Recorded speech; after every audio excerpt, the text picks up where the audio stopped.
Shri Venkateswara gold తాకట్టులో ఉన్న మీ బంగారాన్ని విడిపించి కొనబడును. Divya diamonds, origin for genuine, certified and effective gems. Sir నమస్కారం. శ్రీమాత్రే నమః.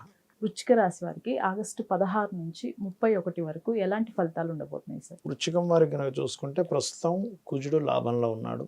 6th లార్డ్ లాభంలో ఉన్నందుకు లగ్న మరియు 6వ అధిపతి కాంపిటేటర్స్ మీద, శత్రువు మీద, ఒక కోర్టు కేసు వ్యవహారాల విషయాల్లో మంచి అంటే గ్రోత్ అంటే ఏదైనా కానీ వీళ్ళకి సక్సెస్ అనేటువంటిది పూర్తిగా కనబడుతుంది. ఇక్కడ ఓకే, ఫైనాన్స్ స్థానాన్ని 2 శుభగ్రహాలు వీక్షిస్తున్నందుకు ఫైనాన్షియల్గా మంచి గ్రోత్ ఉంటుంది. భూముల వల్ల కూడా వీళ్ళకి లాభం ఉంటుంది, ఎందుకంటే కుజుడు భూములకు కారకుడు. అండ్ మరొకటి ఏంటంటే ఈ కుజుడున్న రాసులకే మరొకటి ఉంది, గురువు ఉన్నాడు కాబట్టి. కాకపోతే ఎంతైనా కొంత ఘర్షణ కూడా ఇస్తూ లాభాన్ని ఇస్తాడు అక్కడ. ఇక అన్నదమ్ములను ఎప్పటి నుంచో విదేశాలకు పంపించాలి, అది వీళ్ళు విదేశాల్లో ఉంటే అన్నదమ్ములను కూడా అన్నయ్యను తమ్మును విదేశాలకు తీసుకెళ్లాలనుకునేటువంటి ప్రయత్నం మాత్రం ఫలిస్తుంది.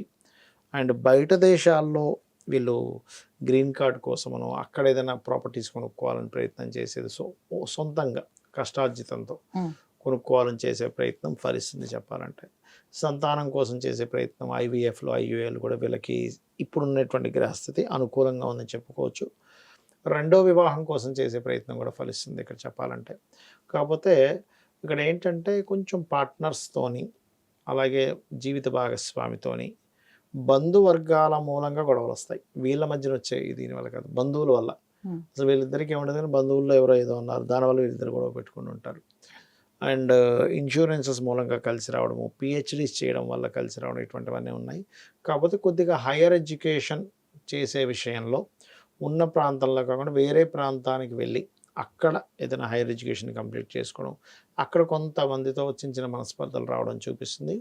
అయితే ఈ యొక్క లగ్నం లేదా రాశి వారికి, వృశ్చికం వారికి దశమంలో ఎప్పుడైతే రవి మనకి 17వ తేదీ నుంచి వస్తున్నాడో, ఇది కొంతమంది గవర్నమెంట్ రిలేటెడ్ సంబంధించినవి ప్లాన్ చేసుకుంటూ ఉంటారు.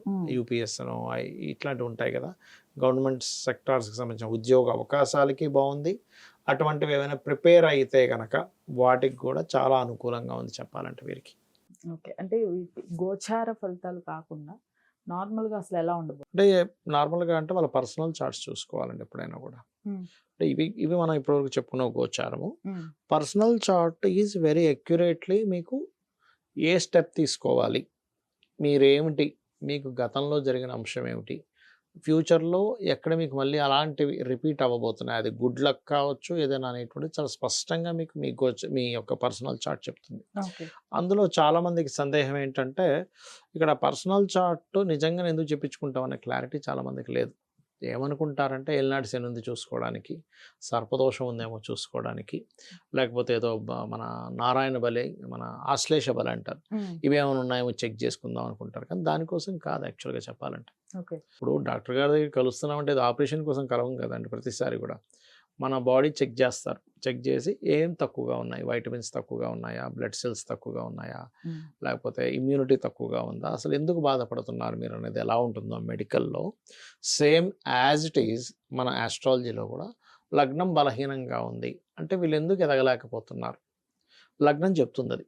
మీరు ఎందుకు ఎదగలేకపోతున్నారు, మీరు ఏ దేవతా ఉపాసన చేస్తే, లేకపోతే మీరు ఏ రంగాల్లోకి వెళ్తే మీరు హైలైట్ అవుతారు లైఫ్లో. ప్రతి ఒక్కరికి ఒక డ్రీమ్ ఉంటుంది, నేను మంచి సక్సెస్ అవ్వాలి లైఫ్లో అని. కానీ ఎలా అవ్వాలనేది చెప్పేది ఆస్ట్రాలజీ. అలాగే ప్రతి ఒక్కరికి ఫైనాన్స్ చాలా అవసరం, ఎవరికైనా కూడా. ఆఖరికి అడుక్కునేవాడి దగ్గర నుంచి అంబానీ వరకు అందరికీ డబ్బులు కావాలి, అవునా కదా.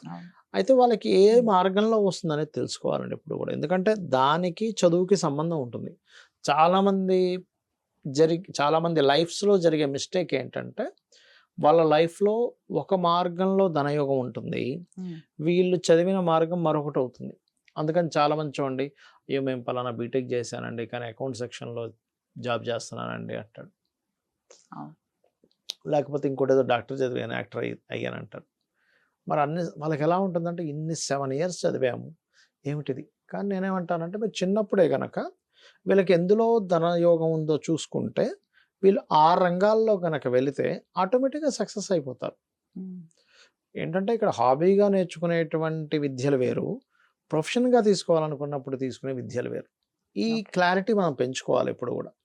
అలాగే కొంతమందికి రకరకాల శాపాలు ఉంటాయి. అంటే భాతృశాపం అంటే అన్నదమ్ములతో గొడవలు, మాతృశాపం సొంత తల్లితోనే, సొంత తల్లే కొడుకుల మీద కేసు పెట్టిన కేసెస్ నేను చాలా చూశాను.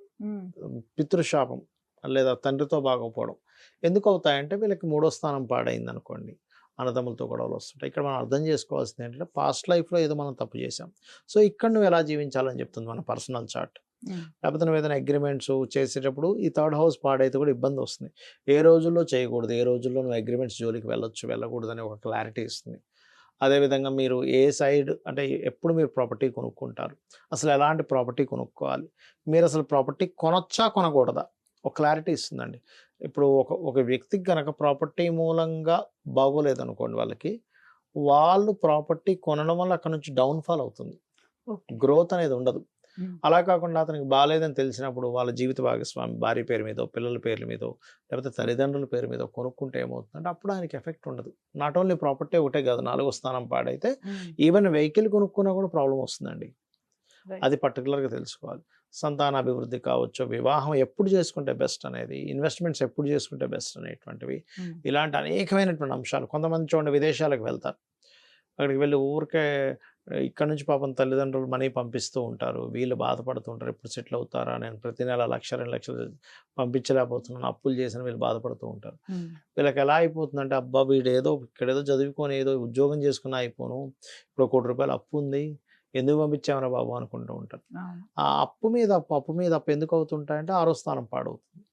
సో మనం వెరీ క్లియర్గా ఈ ఆస్ట్రాలజీలో ఇప్పుడు అసలు మనం అప్పు చేసి పంపించవచ్చు ఒక పిల్లవాడిని, is it benefit are not అని ఒక క్లారిటీ ఇస్తుంది. ఇప్పుడు ₹1 కోటి అప్పు చేసేసి పంపించి అబ్బాయికి అది పనికిరాక వీళ్ళకి అదేమీ కాకుండా మళ్ళీ రిటర్న్ వచ్చేసి ఇక్కడేదో తర్వాత ఒక జాబ్ చేసుకుంటూ ఉండేదానికంటే ఈ అప్పు చేసి పంపించే ఇది మనకు ముందే తెలిస్తే వీళ్ళు ₹1 కోటి సేవ్ అవుతారు కదా. ఒక ఆస్ట్రాలజీ పర్ఫెక్ట్గా మనకు చూడడం వస్తే 1 కోటి కాదు కొన్ని ₹1,00,00,000 సేవ్ అవుతాయి మనకి. డబ్బులు పక్క పెట్టండి, మానసిక స్ట్రెస్ ఎంత ఉంటుంది, తల్లిదండ్రులు ఎంత స్ట్రెస్ పెడతారండి, రాంగ్ దాంట్లో ఇన్వెస్ట్మెంట్ చేశాం పోయింది. అలాగా అనేకమైనటువంటి అంశాలు చెప్తుంది. మీరు ఏ దేవతను ఉపాసిస్తే మంచిదో చెప్తుంది, మీకు ఎప్పుడు రైట్ టైమో చెప్తుంది, ఎప్పుడు జాగ్రత్తలు తీసుకోవాలో చెప్తుంది, ఏ రిలేషన్ మీకు బాగుంటుందో చెప్తుంది. కొంతమందికి 2 వివాహాల యోగం ఉంటుంది, వాళ్ళకి తెలియక వివాహం చేసుకుని గొడవలు అయ్యి కోర్టు కేసులు అయ్యి మళ్ళీ దాని తర్వాత డివోర్స్లు అయిపోయి అదొక 4-5 సంవత్సరాల ప్రాసెస్, మళ్ళీ గొడవలు గందరగోళాలు, ఇంకొక సెకండ్ మ్యారేజ్ విషయంలో ఏదో అడ్జస్ట్ అయ్యి మళ్ళీ చేసుకోవడం, ఇవన్నీ కాకుండా ముందే తెలుసుకుంటే అర్క వివాహమా కుంభ వివాహం చేసుకుని దానికి సంబంధించిన పరిహారం చేసుకొని సేవ్ అవ్వచ్చు. అంటే ఇక్కడ 2 ఫ్యామిలీలు, ఆ అమ్మాయి కావచ్చు అబ్బాయి కావచ్చు, వాళ్ళ స్ట్రెస్ ఇవన్నీ కూడా తగ్గుతున్నాయిగా. సో ఇటువంటివన్నీ కూడా చాలా క్లియర్గా చెప్పొచ్చు ఆస్ట్రాలజీలో, సంశయించుకుంటున్నాం డౌట్ఫుల్గాను చెప్పాల్సిన అవసరం లేదు. రైట్ సార్, ధన్యవాదాలు. శ్రీమాత్రే నమః.